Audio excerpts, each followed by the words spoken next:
Ho,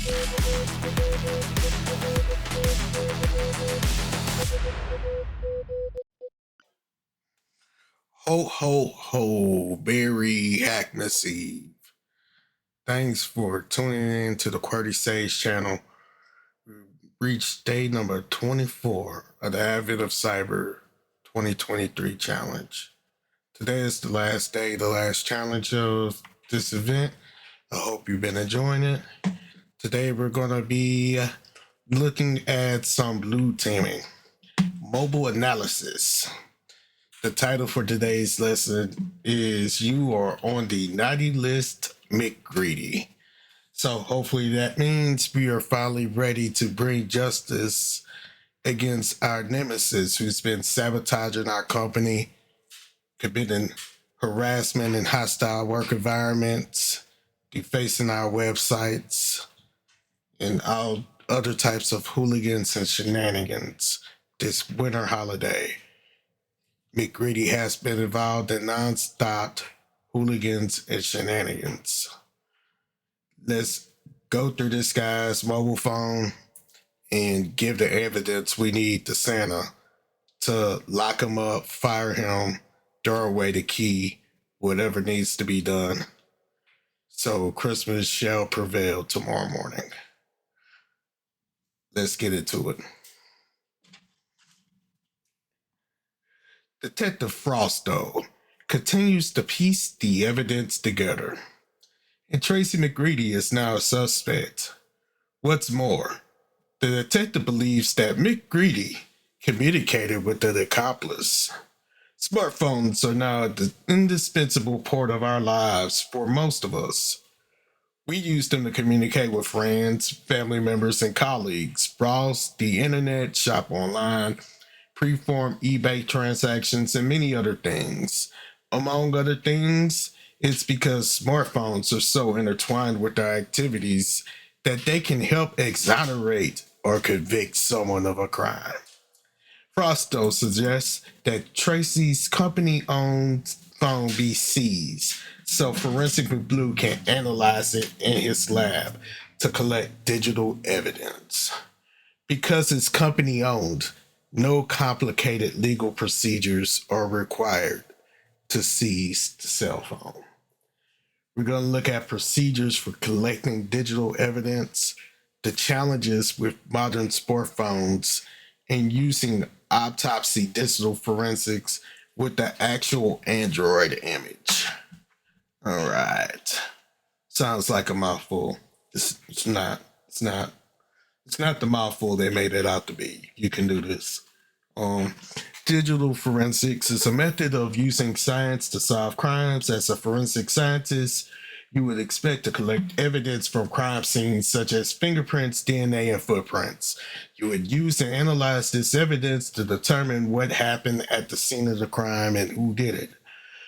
With the spread of digital equipment such as computers, phones, smartphones, tablets, and digital video recorders, a different set of tools and training are required. When it comes to digital evidence, the ideal approach is to acquire a raw image. Raw image is a bit-for-bit copy of the device's storage. So we're going to try to get a raw image of the storage on this phone. It's an essential part of the criminal justice system. It helps solve crimes and brings criminals to justice. However, for evidence to be permissible in court, we must assure that it's not tampered with or lost and that it's authentic when presented in court. This is why we must maintain a chain of custody. Chain of custody is a legal concept used to track the possession and handling of evidence from the time it's collected at the scene to the moment it's presented in court. I've already gone on a spiel in a previous day about making sure the chain of custody is protected. So I'm not going to preach to the choir again today on that. Acquiring a digital forensic image. So there's different types of forensic images we can require. This mentions 4 such types. We have a static image, is a bit-by-bit image of the disk created while the device is turned off. A live acquisition is bit for bit of the image of the disk while the device is turned on. Logical, you select the list of files to be copied from the device. In sparse, you're pretty much only copying select fragments of unallocated data. Now, the only benefit for that is if you're specifically, you only need to hone in and try to find evidence that may have been deleted. That's really, you're not going to really see sparse used too much because everything you can find in sparse, you can definitely most likely get from a static or live acquisition. So you have to consider two scenarios. The seized computer is switched off. As part of the crime scene, the investigators stumble on a live computer that's switched on. So those are two scenarios to consider. In the scenario where it's switched off, we know by default that this is not encrypted. We should turn it on, and that will make some changes to. We should not turn it on, as it will make changes to the disk and tamper with the evidence as a result. So we should remove the hard disk from the laptop and clone it. You use a write blocker to make sure that it's not possible that you accidentally modify it when you're cloning it. And you rely on forensic imaging software like we did in a previous day to get raw image or equivalent. This will create the bit by bit copy of the disk that we desire. And then we find a suitable way to store it. You can store an image on a flash drive or DVD or on an other computer or server's hard drive. There's many methods to storing it. You just have to make sure that you do it in a way that's secure, in a way that's going to be easy to maintain, the non-repudiation, the authenticity, and the integrity of the data. In case of a computer that's turned on, you want to aim for a live image. The laptop might not be encrypted, and shutting it down will make reading its data impossible without a password. Furthermore, data in the volatile memory or RAM, like we looked at RAM in a previous lesson, might be important to our investigation. When they're able to analyze a device that's turned on, investigators can gain access to the accounts and services the suspect is logged into. This could be indispensable in some instances to prove guilt in cybercrime. Various tools can be used. They usually require us to run a program on a target system. When we looked at analyzing the random access memory or volatile memory, we used a program called volatility. So there's more than just volatility, but that's what TryHackMe used for that task.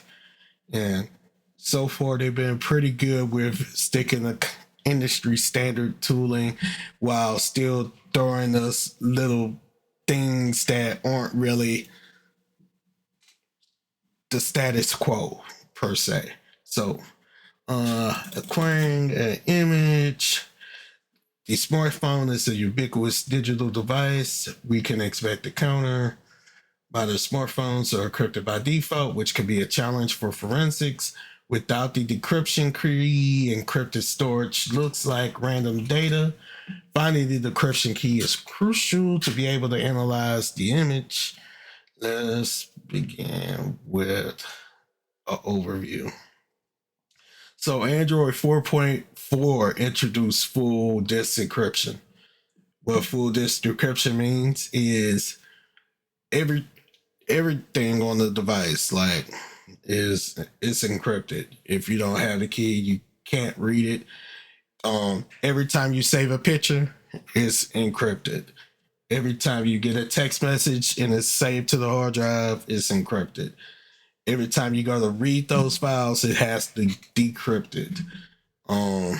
It cannot even be booted fully without having some type of password to it. In a way,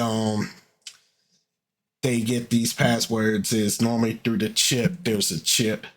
On desktop computers, there's a TPM chip specifically just for like encrypting and decrypting hard drives, full disk encryption, and providing other cryptographic hashing type functions. But that's not really that's something on for other day. So there's direct boot, that's a file-based encryption mode.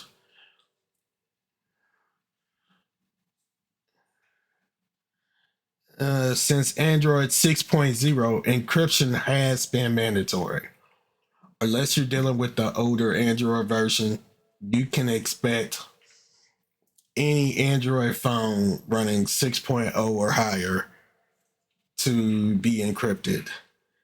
Apple iPhone devices are also encrypted by default too. Um, Data protection is a file-based encryption methodology. It's used in a lot of Androids today, and it's also Apple integrated some of the technology into their phones as well. So, mhm. So obtaining or discovering the encryption key is necessary for a complete digital forensic investigation. If the hard drive's encrypted and you get a bit for bit copy of an encrypted hard drive, what other way can you tell what's on it unless you know the key to decrypt it? Um, so, practical case. Tracy McGreedy's phone is company property. That means it's easy for Detective Frosto to seize it and ask Forensic McBlue to use his expertise to carry out the digital forensic investigation. The first thing Forensic McBlue does is put it in a Faraday bag. A Faraday bag prevents the phone from receiving any wireless signal, which means Tracy McGreedy can't wipe its data remotely. Now that McBlue has Tracy McGreedy's Android phone, it's time to get an image. He successfully unlocks the phone using the password used to lock everyone out the server room 3 weeks ago. What a coincidence. The main tools McBlue used for analyzing Android phones is Android Debug Bridge, ADB, and Autopsy Digital Forensic.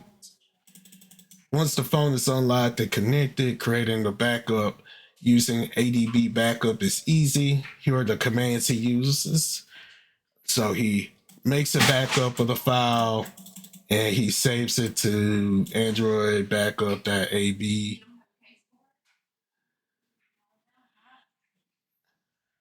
The main limitation is some applications don't support this option as they explicitly disallow backups with the setting allow backup equals false. The backup of various applications is considered a logical image. And Forensic the Blue isn't satisfied with that because he wants a full, raw, static image of the phone storage. Um, Many commercial products can be used to acquire an image. Most of them rely on the ADB Android Debug Bridge and combine it with other tools, such as an exploit to gain root access. Um, this limits the access of many files and directories on the phone. Rooting an Android phone gives us a full access to the device files, including raw access to the disk. Um, it's called rooting. You also may have heard of jailbreaking. When you jailbreak a phone, you are rooting the phone. Um, After a couple of attempts, McBlue is able to exploit the phone successfully and get root access. He confirms he's root with 2MI. He uses the mount command. Um, he figures out which partition has the data using mount pipe grep data, and that tells him that this is the data device. So he uploads an image. We don't need to upload an image, but this is a very detailed document saying how to create a iPhone or Android image, rather. In this case, Android. So he saves it to the machine as Android McGreedy.image. All right. So that's what we're going to be working with today, most likely. Okay. It says the case is. So the case is already made, and we're going to investigate this case. We're going to open up McGreedy.aut, and we're going to answer the questions for today. All right. So I already had the VM open, and autopsy. I'm going to do an autopsy on this data.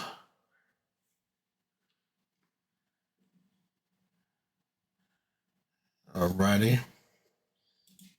It could take a while to open because we have a bit for bit copy of all the data that was on his phone.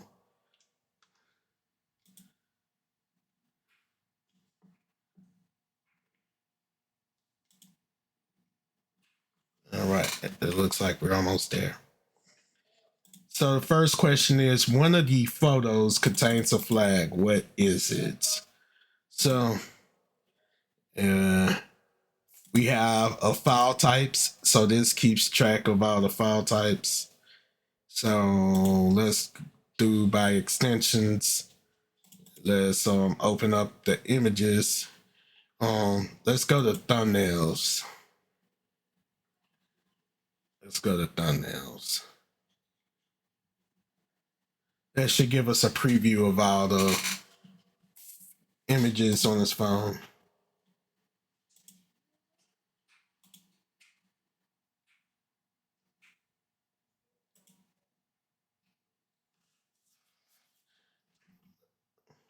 It doesn't look like we're getting.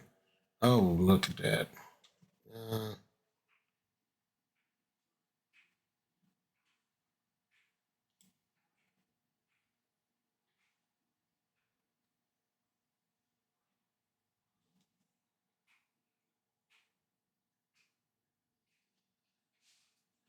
I thought I saw something interesting a second ago.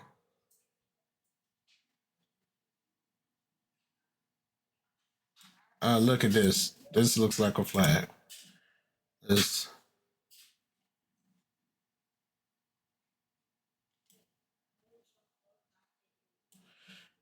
THM Digital Forensics. So they tried to hide the flag by not putting it as part of the data, but part of the image. That's a classic way to exfiltrate information. Embed it in an image some type of way. Digital forensics. All right. What name does Tracy use to save Detective Frosto's phone number? All right. Let's look at the contacts that was saved on his phone. Let's look at the names. Detective Carrot Nose. Ah, man, this dude's down bad. He saved the man's name as Detective Carrot Nose. Just because he's a snowman. Detective Carrot Nose. All right. So the successful answer. One SMS exchange with Van Sprinkles contains a password. What is it? So let's see. What is Van Sprinkles' phone number? 406854. 406854. Let's go to messages. Can we search 406854. We're gonna search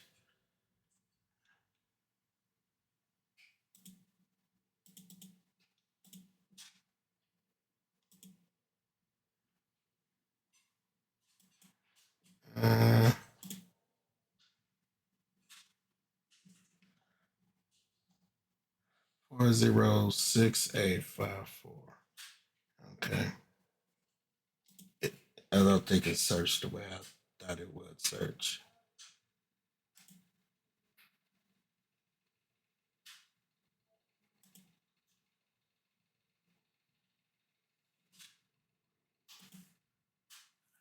All right.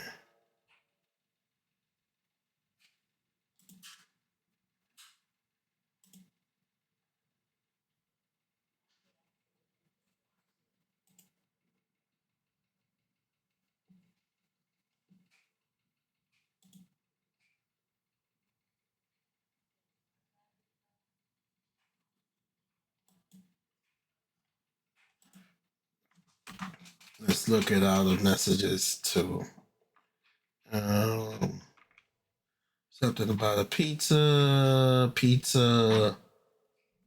by. There's a password I want you to say for me just in case. Keep it somewhere secure and private. And then this next message he sends has this. Let's see.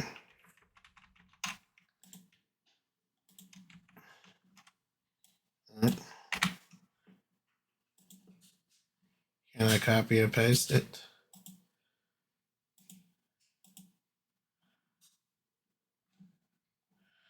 No. It won't let me copy and paste? Okay. CHEE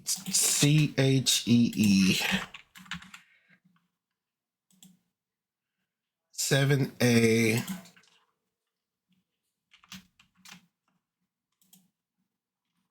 QU. And there we go. Those are the questions for the last day. And it looks like there's some more tasks here.